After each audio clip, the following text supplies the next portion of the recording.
I love The Andy Griffith Show. It's one of my all-time favorite television programs.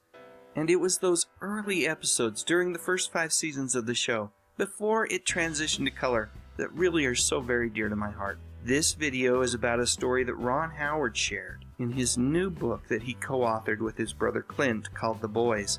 I am absolutely loving this heartfelt memoir of the Howard family.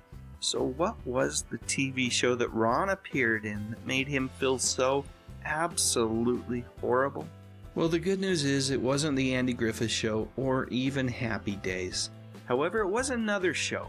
A show that Ron made numerous appearances on prior to becoming Opie Taylor. If you're struggling to guess what the show might be, let me help you out a bit. The grown-ups of Hilldale. Why do they tremble? Why are they nervous? What are they all afraid of? Hi, Mr. Welcome. Dennis! The Menace. Dun, dun, dun. We're talking about another show, Dennis the Menace.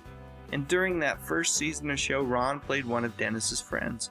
And in his book, Ron says that every time he showed up on set, he just felt horrible. Why? Ron noticed how the show's star, Jay North, was treated. Apparently in between takes, while he and the other kids would run off and play, Jay wasn't allowed to do anything like that.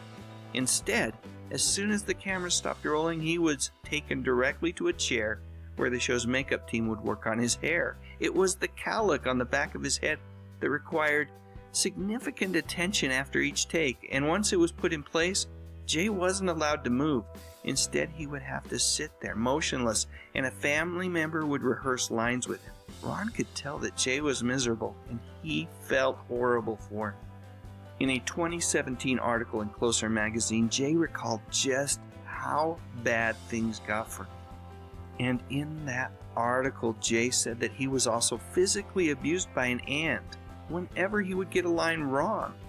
You know, it's very interesting to me that little Ron Howard was able to pick up on all of Jay's sadness way back then. And I find it absolutely shocking that none of the adults, family members or otherwise, were able to pick up on what was going on and do something about it way back then.